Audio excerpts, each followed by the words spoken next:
Now that we have selected our chosen industry or niche and done some research on what kind of products and services we would like to offer, we are quickly going to get into brand development and brand positioning. So, why is defining your brand important? Because packaging is everything, and remember, people do not buy your product or service. People buy the perception that you are the right person to solve their problems. So everybody is looking to solve a problem. Nobody actually takes out their credit card and buys stuff because they want to buy stuff. They're looking to solve a problem. And if they think that you're the right person to solve their problem, they will do business with you. So quickly, four things that your brand should say is: A, it should be sharp. It should be very clear on what you do, who you do it for, what are the benefits they're going to get. Very, very sharp. Also, there is no value in today's market in being generic. So you should be focused on what market you serve, what is the sub market or sub niche you serve in there, and try to go as specialized as possible. And then what problem you solve for them and what benefit do they get out of getting you to solve that problem for them. These things should be clear in your mind, and we'll craft a statement to encompass all of these things in just a few minutes. The second thing is, when people interact with your brand, which is your company or yourself or your employees, they should always be enthusiastic. So you should be enthusiastic but retain control in the interaction, and we'll talk about that in a second. The third thing is that you should be knowledgeable and professional. Not only knowledgeable, because people like to buy from people who know more about stuff than they do in that particular area, right? So, regardless of whether you're selling to an individual or to another business, they will come to you. A business is already a larger business house which has a lot of things in place. But if they come to you, let's say for graphic design or for event management or for some HR consulting, they come to you only because they think you can do a better job and that you have more knowledge than they have, right? So you should be professional and knowledgeable. And by professional, I mean at certain points in the interaction, even if the customer is getting irate or if the customer is being doubtful about your capability, you should be professional in dealing with them and not get pulled into their matrix. Last and most important is the whole interaction and the whole experience of dealing with you subconsciously should state that you are the valuable party, you hold the value, you lead the interaction, and you control the interaction. So just to give you an example, I mean, large quality brands like Apple and like Mercedes, you walk into a Mercedes showroom, somebody is always ready to help you, but there is a subconscious statement that they know that they have value, and while the individual dealer may bend over backwards to accommodate some of your requests and things like that, they know that you have to stretch to meet them, which means they know that they have the value, and you're the one who is going to own something great at the end of it, and they behave like that.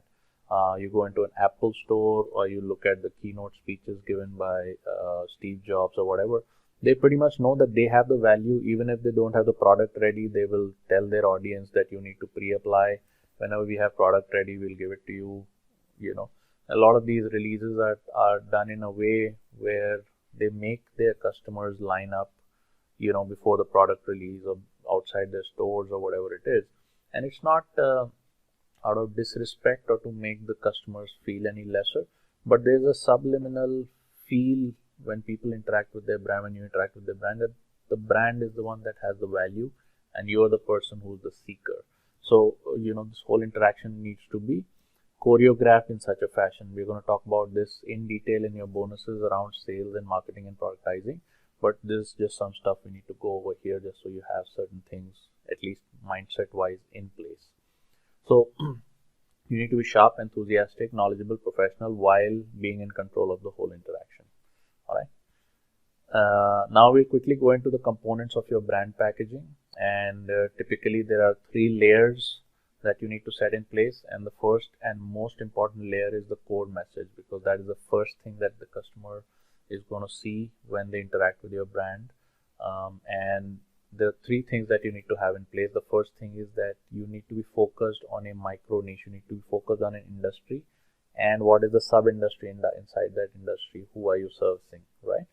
And then there needs to be some specialization to your product and service. There is no benefit or value in being a generic or a general all service provider or all product provider.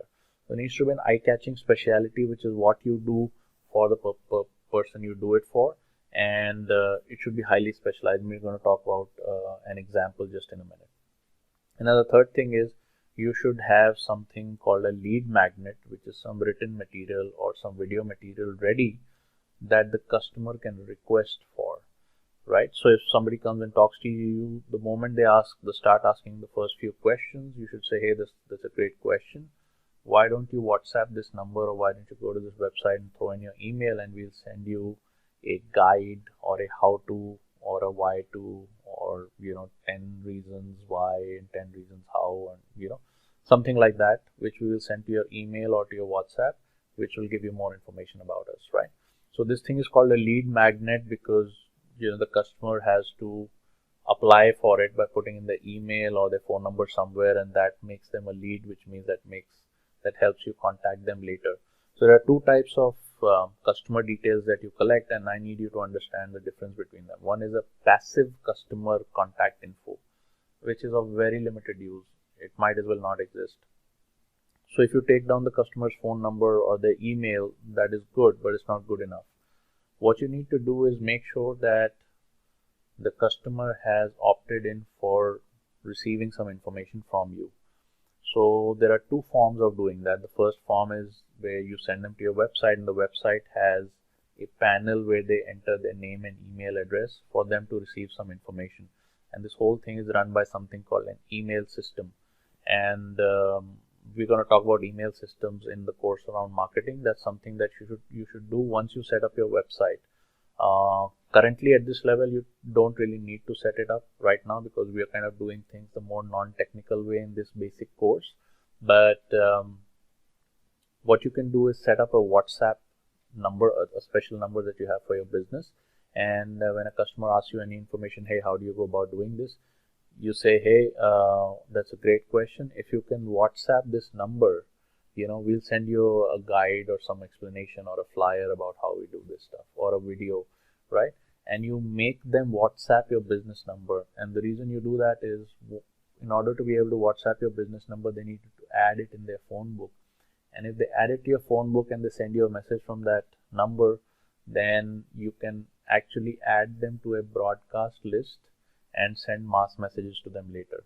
So not only do you send them the guide or something that you promised them at that point, but later you can add them to a broadcast list where if you have, let's say, 1,000 people on your broadcast list, if you send out an offer, it goes out to 1,000 people, and even if 2% of them buy, that's 20 sales for you right there, right? So it's very important that you get them to request for some information, and that's something that we call a lead magnet. Okay. Now, before we go to the other ones, we are just gonna skip forward a little bit and just quickly discuss a sample of how a brand can do things right and do things wrong. And it's just a perspective of thinking, just takes 5 minutes. So, over here we have a quick interaction where the prospect says, hey, what do you do? And the brand says, hey, we are into event management. All right, so what type of events are you into? Well, we are into all types of events. Okay, great. Do you do private parties? Yes, we do. Well, what kind of private parties have you done? Mostly kids parties. Okay, great. We'll think of you when we have something like that coming up. And then the person says, hey, please keep my card or my brochure or whatever, right? So there are many things that are wrong about this interaction. The first thing is the niche is not clearly defined, which is whom do they do this for is not clearly defined. The product is very generic. We are into event management. The specialty is not clearly defined. What do they specialize? What does the prospect get out of hiring these people? And the reward, which is what does the prospect get, and what is the specialty, which is what specific type of service do they kind of focus down upon, right? These things are not clearly defined. The fifth and more important issue is that the prospect is controlling this interaction, and the seller is not controlling this interaction. And the sixth and most important issue is that the seller has given their card to the prospect, and it means nothing putting your information out there, putting your information out there is the most useless form of communication, business communication that you can do at this scale. So when you're a small business, it does not matter whether your information is out there. What matters is their information in here, is their information in your system. So the way you do it is you say, hey, why don't you WhatsApp your number and we'll send you something, and we're going to talk about a scenario how this could have been done better. All right. So we have the whole interaction made into a punchline which elicits a particular response from the customer. So we say, hey, what do you do? Well, we provide a full suite of planning and execution around toddlers' parties, which ensures that the experience and the memories stay alive with you as well as with your guests for years to come, right? This is a punchline, and it makes things very clear. What exactly do we do? Specialize. Whom do we do it for? For toddlers. What does the customer get out of it? They have experience and memories, that stay with them for years. And then the prospect says, well, how do you do that? What all do you do in these kids' parties? And so that's great. What you can do is, this is our business number. If you can WhatsApp it, we'll send you a guide to 20 ways to plan your child's. Do you have kids? And they'll say, yeah, I have 2 kids. I have a 10-year-old and a 5-year-old. Oh, that's interesting. I'll be able to send you a guide on 20 ways to plan your 5-year-old's party so that they thank you for it even in their 30s, right?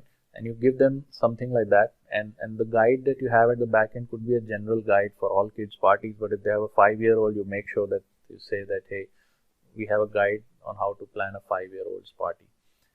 Now what the customer is doing is they want that information, because before they hire you, before they think about the seed that you planted in their head about how to have a memorable kids' party, they want to know how to do it. They want to know the components in there, right? So whatever the next question they ask you is, well, how do you do it? How much do you do it for, etc. You say the first answer is, you WhatsApp this number, I'm going to send you this guide, right? That way you have them in your broadcast list. The most important thing is making sure you have them in your broadcast list, because chances are the deal may not close right now. They may not have the kid's birthday right now. The kid's birthday is 10 months away, whatever. You need to make sure that you're locked in for the future. And the benefit of a WhatsApp broadcast list is you can market to them anytime in the future at a time of your convenience, and the whole thing is free. If you send out those 1000 broadcast messages, at the click of one button, 1000 people get your offer, and even if 2% convert, that's 20 sales for you right there. So you need to start building this database of opt-ins, right? Now, what I want you to do is stop this video and read this whole statement, the statement and the follow-on statement, which is the 20 ways to plan your child's 5th birthday, and write down in how many ways and where all, with what words it attacks or it hooks onto a prospect's deepest desires and needs.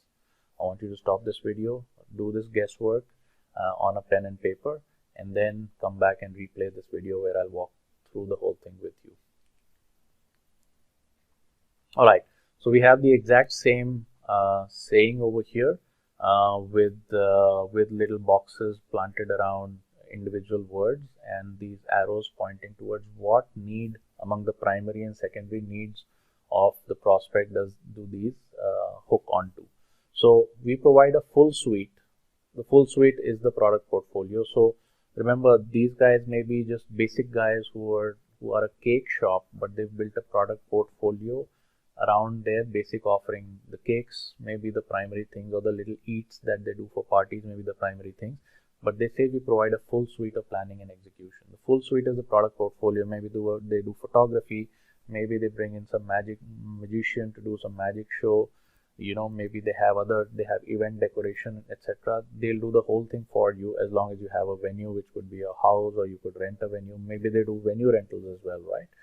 So you add on to your product portfolio, even though none of these items may be your core product. You may not have venues at your disposal. You may not know any magic yourself, but you may hire a magician. You may not know any photography yourself, but you may hire a photographer. But this is how you bring different affiliate services together to provide a package that gets into a high-ticket lead.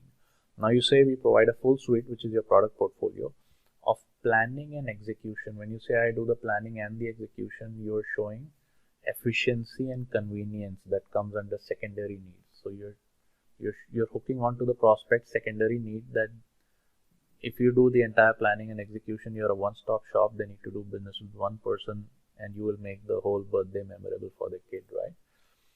of toddlers parties. So toddlers parties is the micro niche. We don't do event management. We specifically do parties. We do private parties and we do toddlers parties or kids birthday parties, right? That's a micro, highly specialized niche. When you show yourself as highly specialized, the specialized customer will come and do business with you. If you show yourself as general or generic, nobody will come and do business with you. All right. Which ensures that the experience and the memories, right, stay alive in your mind. So the experience is what? What is an experience? I'm buying an experience means that's assuaging my consumption need. That's a primal need, right? Among the 8 primal needs, the need for consumption, right? Consumption of food, beverages, whatever, an experience, etc. And memories stay alive in your mind. When memories stay alive in your mind, it shows durability of the experience. If you pay me 20,000 rupees, I do your kid's party, it will stay alive in your mind for years to come, shows durability, right? And then in your guest's mind as well, for years to come. What is your guest's mind? When something stays alive in your mind for years, that shows durability, you got your money's worth. But if it stays alive in your guest's mind, it tickles on your primal need for class or for conformity. Why are you bothered about your guests? Because the reason you want to throw this party is for conformity as well. Your guests also have kids and they're also doing these parties for them. And if you throw a slightly better party than they do, then it shows that you have better class or status than they have, right? And there's a lot of our society is driven by one-upmanship, which is not healthy. But hey, if you're a marketer, if you can tap into that need subconsciously and get a business deal for yourself, everybody wins, right? And then the person comes back and says, well, what all do you do? And you say, that's great. I'll send you a guide, 20 ways to plan your child's 5th birthday.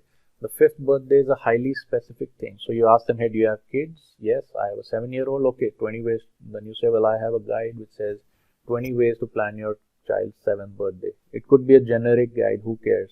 But when you say it like that, they're compelled to give you their phone number right then and there, or WhatsApp your business number. 20 ways to plan your child's 7th birthday, so that they thank you for it even in their 30s. So when you say child's 5th birthday, again, that is very sharp, very focused, makes you look like a specialist, makes you look like you know what you're doing. And they'll thank you for it even in their 30s, which means when you talk to a parent about doing something for their child, that will make the child thank them 20 years from now, that hooks on to a very different type of need, and that need is connected with the care and protection of loved ones, which comes under replication for the primal needs. A very primal need. If you do something for your kids today that makes them respect you and makes this memorable for them even when they're in the 20s and 30s, that basically hooks on to that whole survival replication thing. It's very, very personal for a parent, and they say, wow, my kid will remember it even 20 years from now. That's a very, very primal need. So you're hooking on to that with this statement. See how this is different from the generic statement of doing event management, right? You suddenly brought the customer into your world. They're already in your funnel, right? And we're going to talk about that right here. Back to this slide. What you got to do apart from the core messages, you need to have a little bit of photo shoot and some graphics, which is your logo, a few photos of whether yourself or your brand or some of the events that you've arranged and things like that, depending on what you do. So in the case of kids parties, maybe some nice photos and graphics of kids enjoying themselves and things like that. And you need to have this logo and these photos on your website and on your visiting card. A logo is something that you just hire somebody to create, whether it's a graphic designer, or you could go to Fiverr.com. And some of these links are given right below this video. You can just check them out. You go to Fiverr.com and for literally $5, you can have somebody make you a logo. Some people want to go high end depending on what business they are in. But I'll just give you the example of our own logo, Startup Raj, which you see on the bottom left of the screen. And I have it here on my visiting card as well. It's a very simple logo that we got done for like 800 rupees, and we didn't even conceptualize it. We just asked 5 separate designers to send us ideas for our logo, and this is what we do. And then we selected one of them. We paid all 4 of them, but we selected one of them, and this one cost, I think, maybe 800 rupees or something. So what does this logo say? It has these 3 intertwining, things. And when we started the brand, we said, which is true today also, we say when the business is small, we are into consulting with small businesses. And when the business is small, there are only 3 things they need to focus on. If they have great sales, great marketing, and great productizing of product portfolio, then they can be successful. It does not matter whether they have the best people, the best systems, the highest quality product. No, it does not matter. The marketing, the sales, and the productizing will determine the success.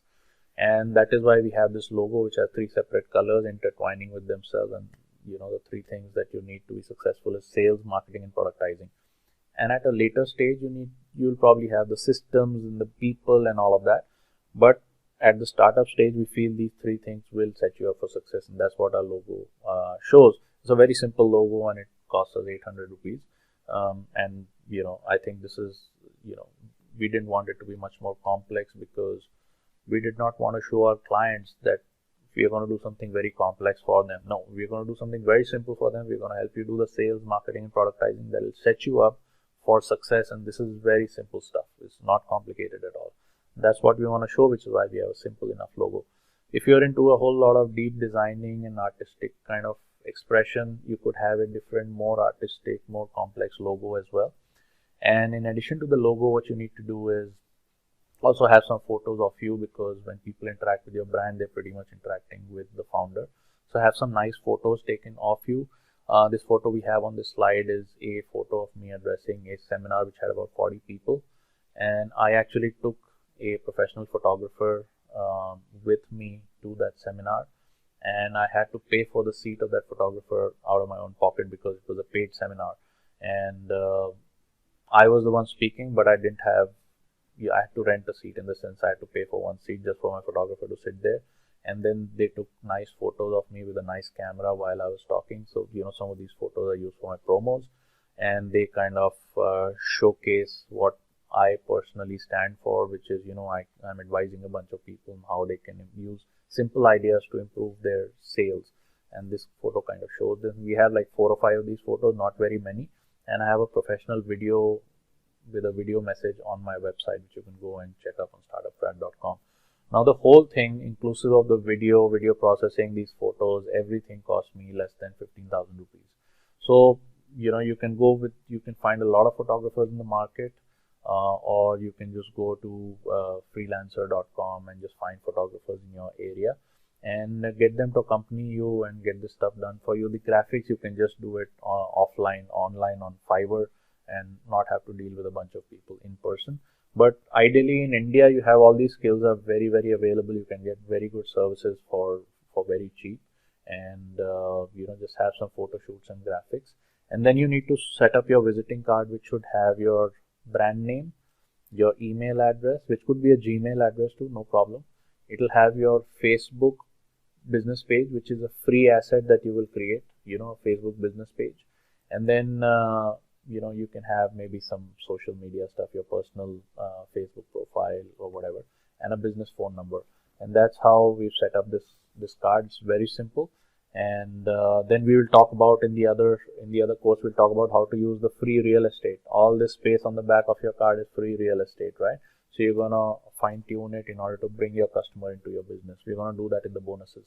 So that's what you set up a basic visiting card, and you can order from Vistaprint or PrintStop. The links are given right below this video, and you can just do it offline. You can design your card in there. If you have your graphic or your logo, just load it up in there, and you can design your own card, and they'll send it to you for $100 for 100 cards or something like that. And then what you need to do is power up your social profiles. So if your brand name is separate from your personal name, you need to have separate brand pages. So with your personal profile, you can link any number of business pages, which are actually business promotion pages, for free on Facebook. But on Twitter, if your brand name is separate from your personal presence, then you need to set up a separate profile for Twitter.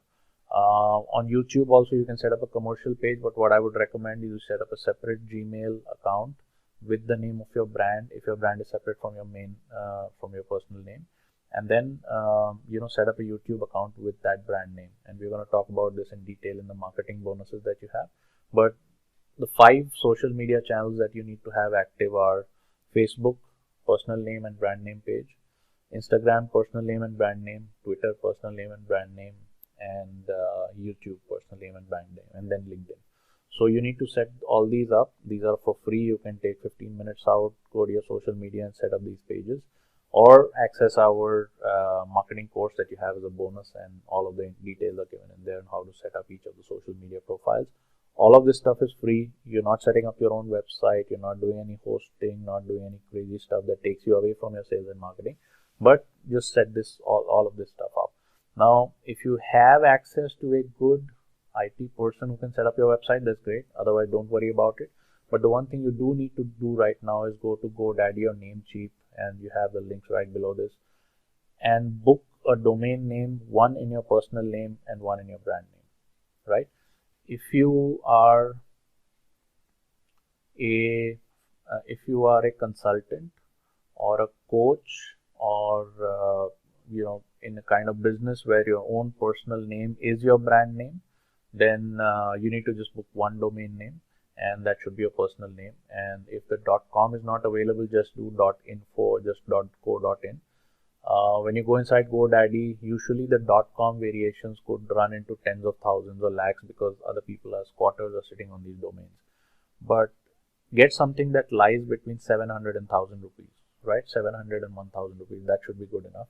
So go write your personal name, and if your personal name is not available, add your middle name as well, and your brand name, and you buy these two domains, one in your personal name, one in your brand name. And if the .com is not available, get the .info, .us or .co.in or whatever it is, and lock it down. You may not need it right now. You may need it in a few months or a few years. But at some point, you're going to fire up both these domains, which is you're going to have your brand profile and you're going to have your personal profile. And both of them are going to get fired up. And these you're going to use for about 20 years, because at some point, your personal brand will be the overarching holding company over all your different brands that you have at that time. So lock down the domain names right now. Get something that costs 700 to 1000 rupees and lock it down. Log into GoDaddy and do it right now. Now, the last thing we need to be very clear about three things, the three F's: the funnel, folio, and the footprint, which means, what is the funnel? The funnel is the prospect's journey through your brand. When they first interact with you, when they first come into your store, when they first hit your website, when they first come to know about your product and service, you should pull them in with some action. And we just discussed an example out here where you say, hey, if you can WhatsApp this number, I'll send you a guide how to do this. And when that happens, they're already in your system. So they have entered your funnel. And what a funnel does is it walks the prospect. Funnel is a set of processes in your business which walks the prospect from the time of introduction to the time of sale, right? And it walks it seamlessly through the time of introduction to the time of sale with no dropping the ball in between. We talk about this funnel approach in our sales course in detail. So you all have this in your bonus in the bundle courses. But the funnel is very simply, the prospect walks in, you get him to take an action, him or her to take an action, and then you follow a set of steps that walks them through the whole process till they have enough knowledge and they're hopefully motivated to do business with you at a time of your convenience. So you take the lead in this process and walk them through the whole process, and the whole thing is called a funnel. So you need to be clear about the whole journey. We're going to discuss this in greater detail in the bonuses. You need to be clear about what journey you're going to have your prospect walk through, right? You're not going to sell to everybody, and everybody's not going to buy. Don't worry about it. But you're going to have a total control over your sales process, where you know that X number of prospects will walk through the funnel and Y number of conversions will happen. That will help you predict your business very accurately every month and every quarter. Okay. The second thing is you need to build a product portfolio.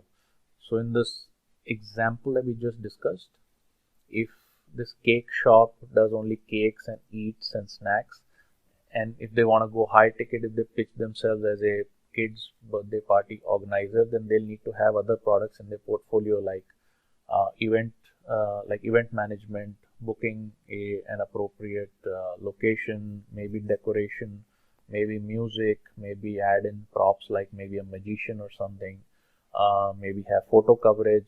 So all of these things are something they don't need to own. They don't need to have a magician on their payroll. They don't need to have a photographer on their payroll. But these are allied product portfolio products that they can bring into the package. Remember, it's the packaging that sells, not your products. So these are things you need to have at hand to add into the mix in order to create a product portfolio. At a certain point, there may be people who come to you and they say, we don't want the party, but we just want a photographer. Well, it doesn't hurt to be the person who actually brings the photography service to their doorstep, right? So just have a vision of some of these allied products and services that form your portfolio. And the next thing is you need to have your footprint. There are certain products that will be not very valuable products to you, but they'll keep your footprint on that moon, so to say, right? I'll just give you an example. So for example, you have Microsoft. They make Windows, which is the platform on which laptops run and things like that. And they were extremely good at that, Microsoft Windows, when they came up with. And then they also had this browser which is called Internet Explorer. So about 20 years back, there were other browsers in the market that you had to buy. You had to purchase a browser software, like Netscape, for example, was a very, very successful browser software. Now, Microsoft realized that they could not compete with Netscape in the browser business. So what they said was, we'll just give away a browser for free with Microsoft Windows. So if you buy a copy of Windows, you get the browser for free. And that drove more and more people to get Microsoft Windows sales, and they would get the browser for free. So Microsoft was running their whole browser business at zero profit, at a loss actually.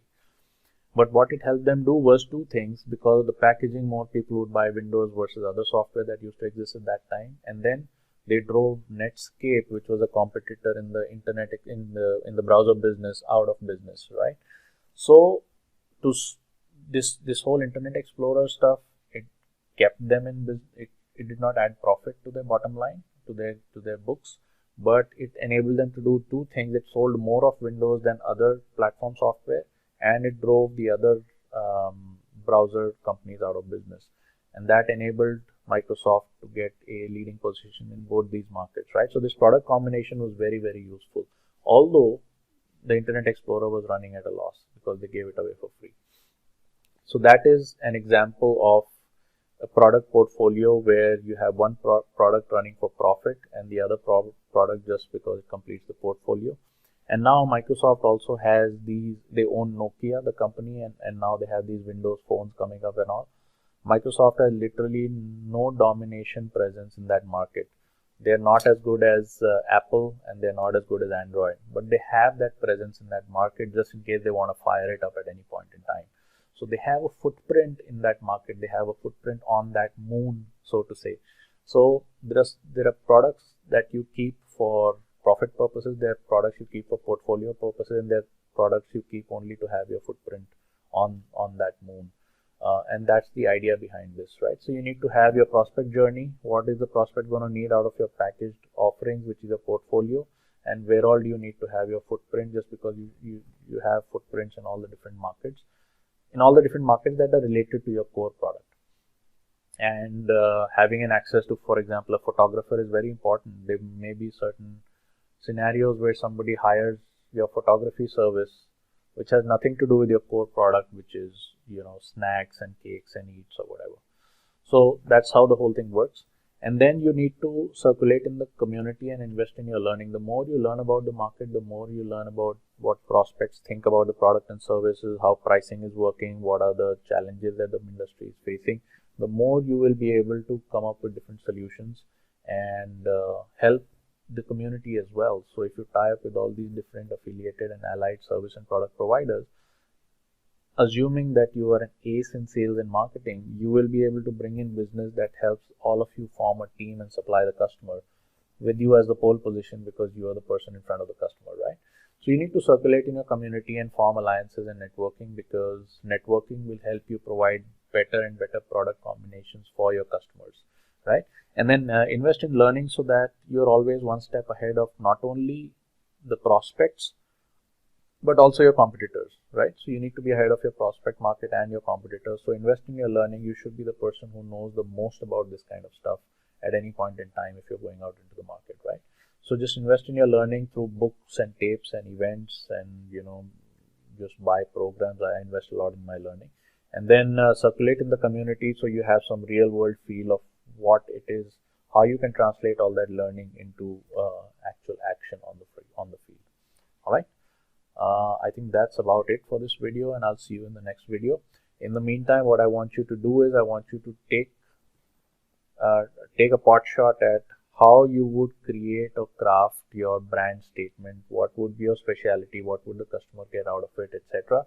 in the format that we've just discussed in this video, and we will discuss this in the comments, and we'll discuss it in great detail during the bonuses section. So I want you to take that pot shot and write down whatever comes to your mind, and refine it for maybe 5-10 minutes. Just think about it for 5-10 minutes and write it down on what you think, what target market, what sub niche you address, what is your specialty service, and what the prospect gets as a reward out of interacting with your brand.